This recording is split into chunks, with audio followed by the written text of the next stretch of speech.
G'day folks, it's good to be back. So I went and saw Alita Battle Angel and I absolutely loved it. I haven't enjoyed a movie-going experience that much in a long time. I'm telling you, this movie was great. It felt like an 80s movie in a way. Obviously not from the visual effects, which were outstanding, some of the best I've ever seen. But it felt like an 80s movie in the sense that the action and the amazing visuals served the plot. The plot came first.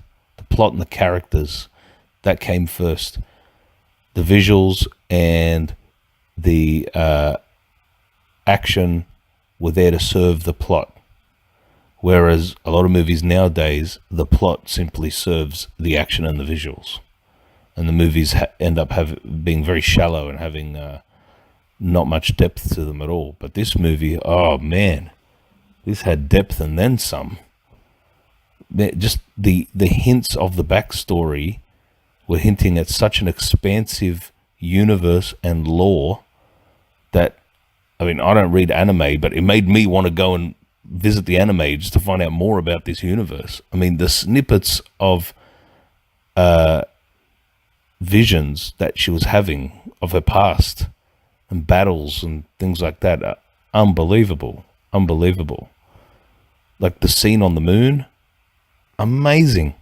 I was watching that bit and I had to lean over to my wife in the cinema and say, I want to see that as a feature film. Just that moon sequence. I want a whole movie on that battle. It looked so amazing. And just the vision, the brief glimpse you get of the Martian crash spaceship in the lake, that was amazing too. That made me want to see what Mars was like, what this technocracy of the I think they were called the United Republics of Mars. I wanted to see a whole movie on that civilization. I want to see a whole movie on the war between Mars and Earth and what happened and who won, because it's not really clear. I mean, they say that the Earth cities were like devastated, and the last of these mega cities left is Zolom, and that all the refugees from the war flooded to Zolom and built a city underneath it. That's the impression I got. So it sounded like the Earth lost. But then later on, someone mentions that Alita is the last of her kind. So what happened? Did the lose? I don't know. But I damn well want to know, because they did such a good job of world building. And this was even within the first probably half an hour of the movie. I was hooked. I was like, I want to know more about this world. Not only was it visually stunning, but it was just so damn interesting. And, how about Alita herself? Now, when I first saw the trailers, I was not impressed.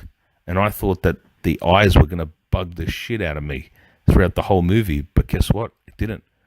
Within a minute or two of seeing her on screen, just her screen presence and the motion capture actress, I believe her name is Rosa Salazar, she just hit it out of the park with her charisma and her sweetness. Just, it's like, how else can I describe the character of Alita? But she was just sweet and pure of heart, and they don't make many characters like that in movies anymore. And she was so endearing. You just instantly liked her. She wasn't an arrogant, smug smartass or anything like that, like a lot of female characters nowadays are, and it just made her so endearing, as I said before. She was so nice. you just wanted to give her a hug.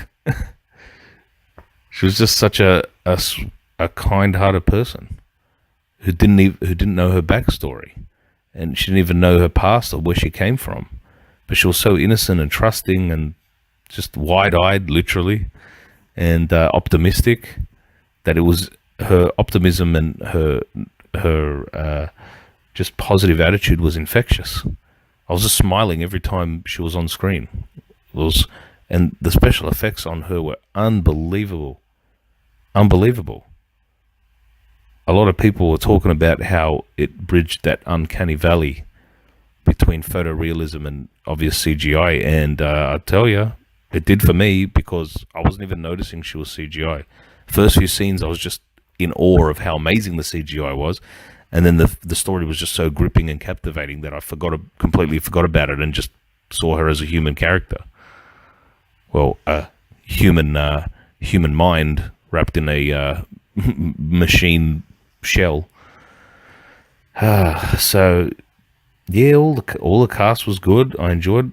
Again, a lot of people, because I've watched a lot of reviews on it, and a lot of people seem to be one of the few negatives they have been pointing out is the performance of the actor who played Hugo. And I must say, I didn't mind it. He kind of played it as the character was, just like a young, dopey sort of teenager, or maybe early 20s sort of dude who, was sort of rolling with the wrong crowd a little bit, but, had a good heart buried deep in there and just needed someone to bring it out of him. And Alita was that. She was the pure-hearted person that was able to sort of redeem him in the end. It's just the themes of the movie were so good and positive and wholesome for once. You had her doctor, Ido, telling her never to feel sorry for herself. Man, what a great message. With all this victimhood bullshit going on now and people being professional victims, to hear a main character tell the person that is, hungry for his advice to never feel sorry for herself. And in other words, to never be a victim and to rise above and take responsibility for her life and for her actions. Like, fantastic message. Also, you had a bit earlier in the film where I had to scratch my head and think, is this a Hollywood movie? With Hollywood, like the Hollywood values we all know and, are used to hear to hear, I think Hugo, no, the doctor, sorry, Dr. Ido, or Ido, I can't remember the correct pronunciation, but great performance, Mr. Christoph Waltz, to be able to create an endearing, lovable, wise sort of fatherly figure character after, stealing the show in Inglourious Basterds as the evil Hans Landa is amazing acting ability. Unbelievable. No wonder he won an Oscar. So I believe he tells, when he's telling Alita about the nature of their society and the power dynamic sort of between Zolom and the city down below, and he says that guns are outlawed and no one's allowed to own any guns. And what was the reason? Not for safety, as Hollywood usually tells us that guns need to be banned for people's safety. No, he tells us the guns were banned because they didn't want the powers that be above didn't want anyone challenging their authority. I was like, what? A pro, gun ownership message? I couldn't believe that was in a Hollywood movie, but it was nice to see for a change. This way, I think the tide is starting to turn in Hollywood. I mean, I guess they're getting the message that, most working class, middle class people who are the bulk core of the cinema going audience don't want to be lectured to with, far left political messaging. That's why I'm actually surprised the leader's not doing better at the box office. But I think as word of mouth spreads, I think it will pick up. And even if it doesn't, rule the box office, it will definitely do well in DVD sales. Absolutely. Absolutely. I really hope it gets a sequel. It really deserves a sequel, especially the way it ended. So epic. I was just sitting there thinking to myself, if the sequel was out right now, I wouldn't even leave the cinema. I'd sit and watch the next one straight away. So that's how good it was. And to see a nice wholesome love story, a nice wholesome monogamous heterosexual love story. I mean, the way Hollywood, usually tries to push everything but that. Or when they do show that type of relationship, they always show it as being, toxic and full of drama and, full of violence and conflict and all that. It was just nice to see it this time be really just a sweet love story between two people who, ended up bringing out the best out of each other. It was really nice. And it was nice to see themes of self-sacrifice and selflessness. Like Alita was willing to die and give up her life for his. That's very nice.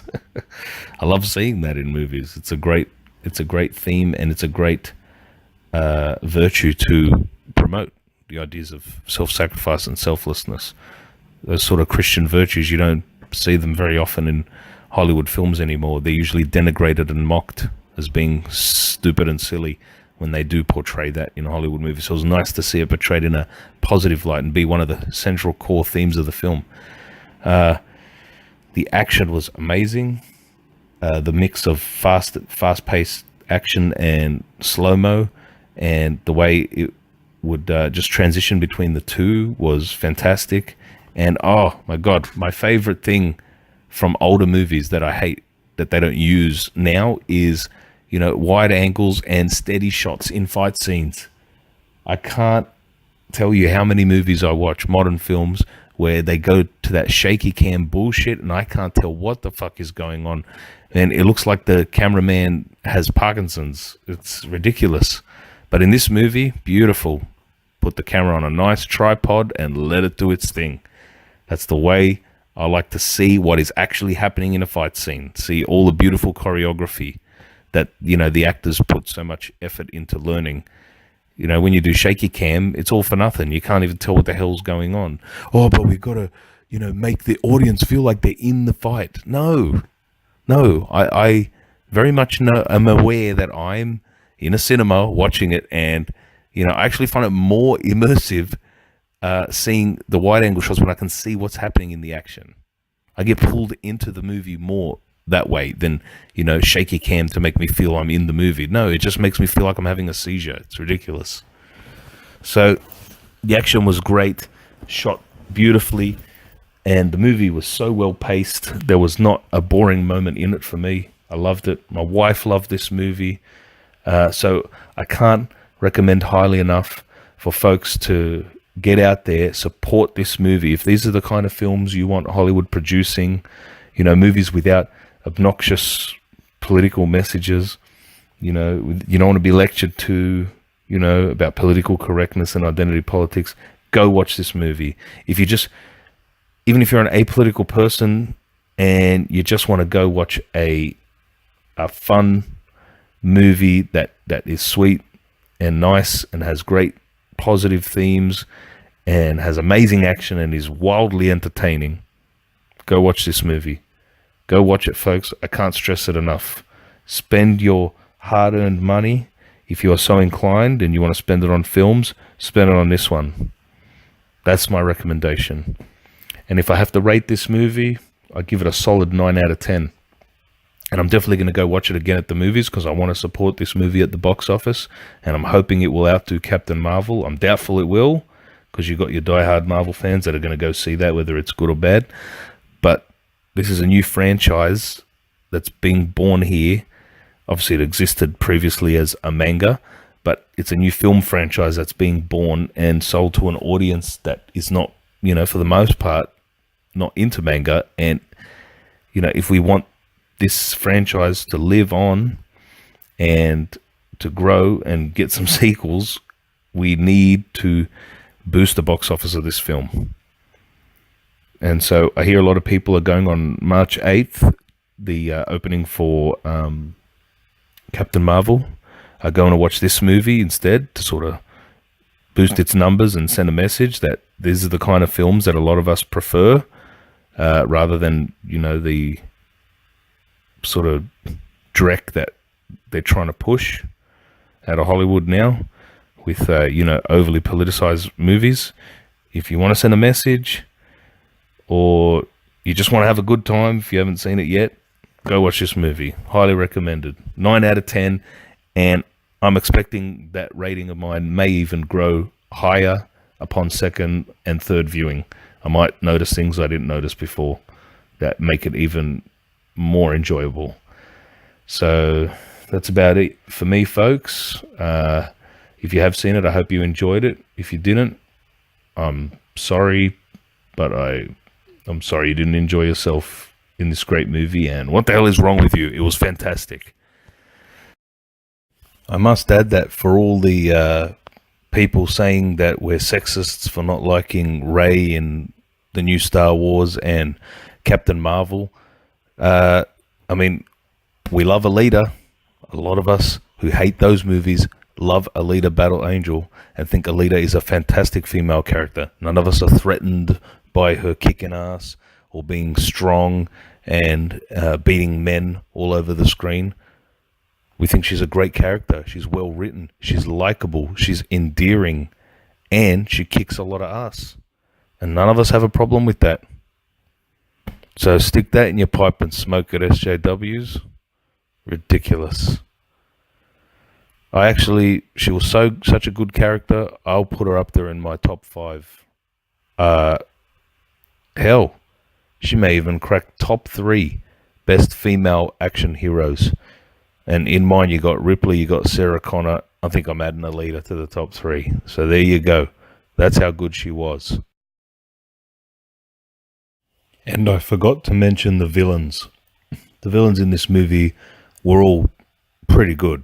No complaints from me. They were all engaging, intimidating, just well acted, well written, visually amazing.